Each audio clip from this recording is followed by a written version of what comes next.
Монгол Улсын их хурлын хамгийн газар засгийн газрын хэрэг эрхлэх газар болон шинжилгээ ухааны актем хамтран анх дахь үндсэн хууль, түүх ба орчин үеийн сэдвт эрдэм шинжилгээний баг хурлаг өнөөдөр төрийн ордонд зохион байгууллаа. Хурлын эхэнд Монгол Улсын их хурлын дарга шинжилгээ ухааны актемийн тэргүүлэгч гишүүн Мегомби инх болтын илгээлтийг Улсын их хурлын даргын зөвлөх мөнх жаргал оролцогчдод уламжиллаа.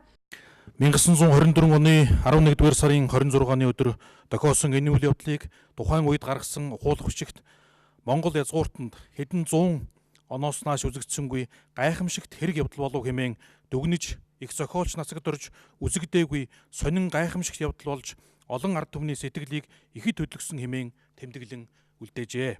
Энэ бол улсын анх дугаар их хурал хуралдаж үндэсний ардчилсан хувьсгалын үр дүнд туурга тусгаар улсаа сэргээн байгуулсан Монгол түмэн эрх чөлөө тусгаар тогтнолоо баттган бэхжүүлж улс орны ирээдүйн хойчийн зам мөрийг тодорхойлох анхны үндсэн хуулиан хэлэлцэн баталж бүгд найрамд тулсаа тунхагласан явдал байлаа.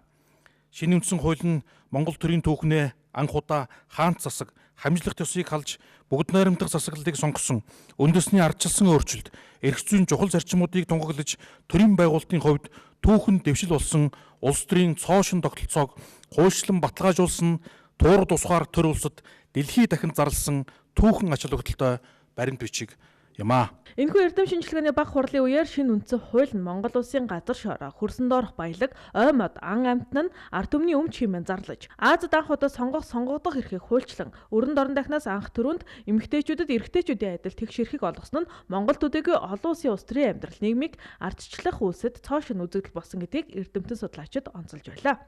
1924 онд болсон энэ үйл явдал наад зах нь хэдэн чухал ач холбогдолтой.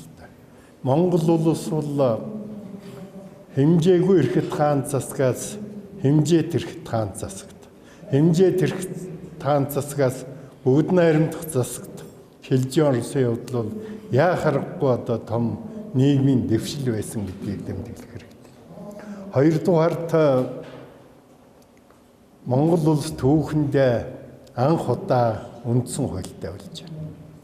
Энэ үндсэн хуулиар хүний наад захын эрх чөлөөгүй байсан монголчуудад эрх чөлөө олгосон орчин үеийн парламент ёсны их үндсийг одоо тавьсан. Учир нь энд бол улсын их хурл, улсын баг хурл гэсэн хоёр шаттай одоо парламентын их үндсийг тавьсан.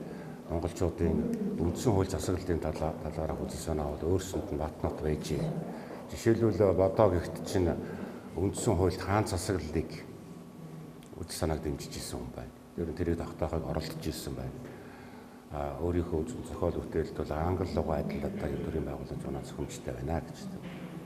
За цэвэн дандаа нарын тэргүүдтэй энэ манай сэтгэгчд бол ер нь Монгол улс жижиг өрөө улс цэвцаар мэт хөгжлийн замыг сонгож авах нь зүйтэй мэт байна. Энэ бол хөгжлийн утгаар биш шүү дээ.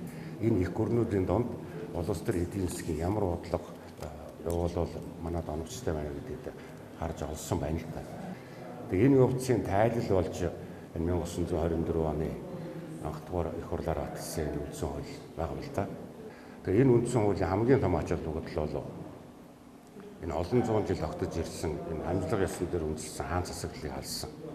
Тэгээ эрх зүйт төрийг байгуулах энэ үндсэн хууль засаглалын дор амьдрах энэ хамгийн шинэ ихний шавыг л тавьж өгсөн үйл явц л та. Тийм учраас энэ үйл явц бол Монголын 20 дугаар зууны улс төрийн түүхэнд тохиолдсон хамгийн одоо чухал тэмдэглэлтэй хамаахан үйл явц энийг яа харахгүй юм ба.